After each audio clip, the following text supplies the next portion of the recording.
In the last couple of weeks, he's been on the phone, and that's always a tell with Trump, on the phone, and asking questions, the questions of which imply an answer. And they've been questions like, is Pete an ass slick? Is Pam a suck up? Is little... So, is Pete an ass slick? This is something he's actually been asking. Someone told you that they heard him say this. Absolutely. And this would be completely in character. You know, the whole flattery sycophant thing is he wants it, he needs it, he demands it. And then it starts to irritate him. And again, irritate him because he's not getting enough of it, and irritating it because now he sees through it. So Pete becomes an ass slick, Pam becomes a suck up, and little Marco, he's asking, is he just saying what I want to hear? Well, patently he is, but this is all evidence of an indication of Trump's, disgruntlement with the people around him, which always comes to this.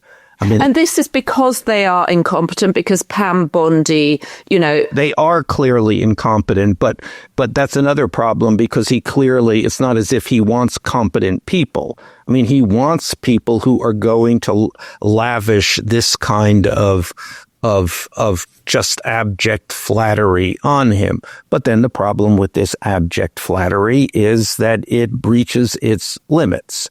And he still needs more. Such an interesting take on things, and it makes total sense. And it reminds one of the emperors of yore and the kings of yore who are simply bored and demand an execution or something to keep them interested. And each time their level has to go up because their senses are dulled by it all. Completely. And then there is the fury thing too. He needs an enemy. He needs somebody he needs to wage a pitiless attack on something. And he did that on Somalia. But so the word from the people in the room is everybody kind of when he went on this rant, it was like, Somalia? Really? Right. We're at Somalia now. It's come to this. And I think there's that, again, that's that thing, and it may be, he has run, this has been, as we've discussed before, the most remarkable year in the history of the American presidency. And certainly we can argue it's the most destructive year, but it is just remarkable. I mean, what he has, the attention of the public that he has been able to hold. Mm-hmm. This ability to do things that no one else would do, with no one else getting in his way, just a kind of storm trooping through the political landscape, but which is clearly now with the election, with Epstein, with all of the things that we have been talking about, coming to a different kind of pace, and quite possibly to a kind of grinding slog, which most presidencies come to. And I think that's I'm not sure he can deal with that. Well, and I'm sure it's exacerbated by him older now, too. So in his first presidency, as you know, he was still trying to sort of understand the impact of the deep state who was trying to stop him doing things. Now he's got carte blanche. He's bulldozed everybody. But the fact he looks exhausted, clearly physically he's not great. He told us that he'd had an MRI, but then he couldn't remember what it was for, what body part it was for. He seems increasingly erratic. His sudden remark about affordability, this is a Democrat thing, it's a fake thing, it doesn't mean anything, after he just had his cuddle puddle with Mum Dani about affordability, just sort of it makes even less sense than normal.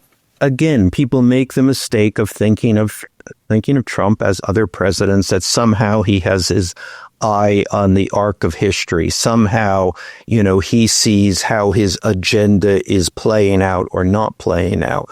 And I want to, again, try to correct that. that Trump is a man who lives in the moment. It is about his stimulation now. Right. Okay. And if that fails him, I think everything starts to fail him. And if we're suddenly in a political moment of which a more complicated, knotty, draggy political moment, the stimulation is going to go down.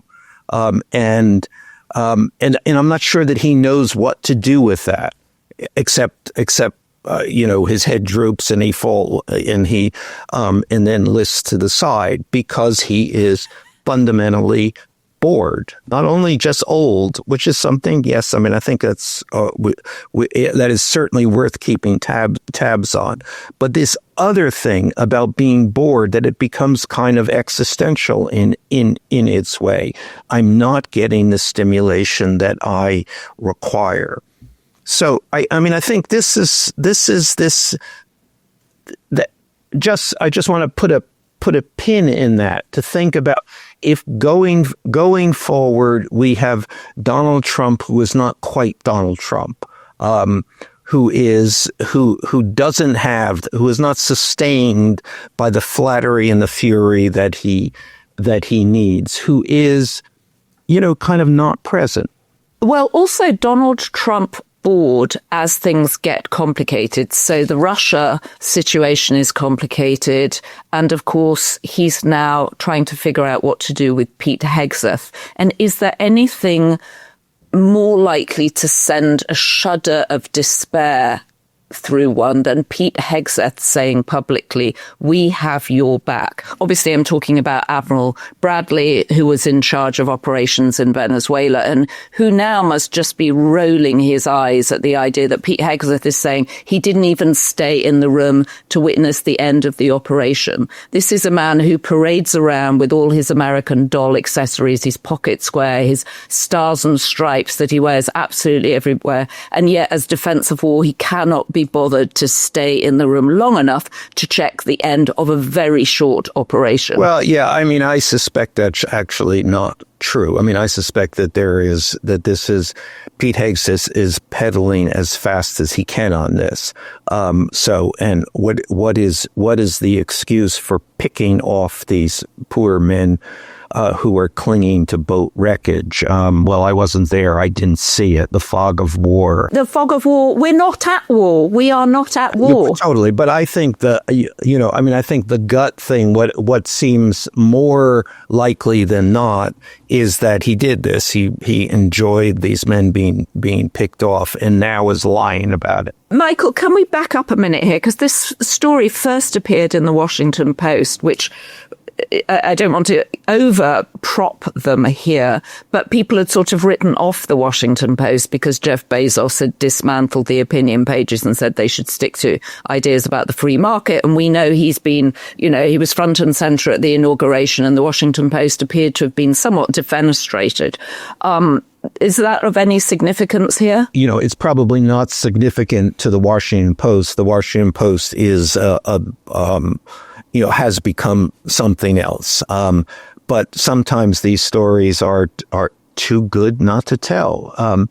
And Pete Hegseth picking off the Venezuelans hanging to the boat debris, even for Jeff Bezos, One wonders if Jeff Bezos knew anything about it. I'm sure he didn't, but within the paper, they thought, okay, this story, we're not going to get in too much trouble from Jeff Bezos because of this story. It's just too irresistible. But I think beyond that, yes, there might be a sense that everybody who has been abject in trying to curry favor with Donald Trump feels they have to do less of that at this moment, that there is a turn. And again, election, Epstein, we can, the economy, we can make the list. I mean, there was a piece today, which I think was in the Times, looking forward to the midterms And right now, and of course we're still a year out, but right now the view is catastrophic for the Republicans. So yes, I mean, I think, I mean, even in Donald Trump's autocratic America, things can go south very quickly, and they might be.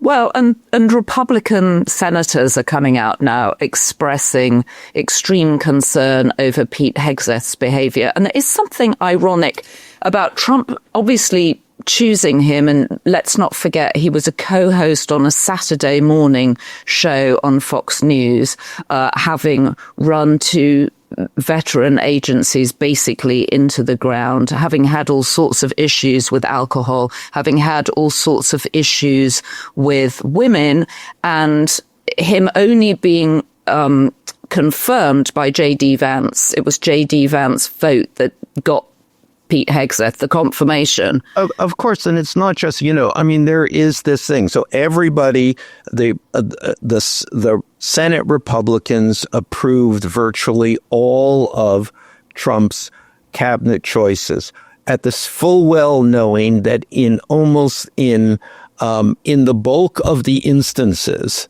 certainly the high profile ones, they were approving completely incompetent people who had no experience, people who had achieved nothing in their lives, mediocrities at best, failures. Pete Hegseth with the weekend co-host, RFK Jr. What has he been doing for the past 50 years of his career?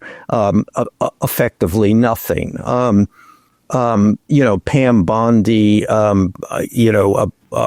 hack lawyer in Florida. I mean, you can go down the list here. Nobody is distinguished or distinguished only by their lack of distinction, which every Republican was fully aware that these were morons. But they were Donald Trump's morons. So it was like, okay, let them, it's Donald Trump's world. We don't have an alternative here, but that doesn't change the fact that they are morons, and that every Republican senator knows they're morons. So when it becomes the moment, the emperor's no clothes moment, they're not then at that moment going to continue to defend them. Well, and what's also noticeable about both RFK Jr.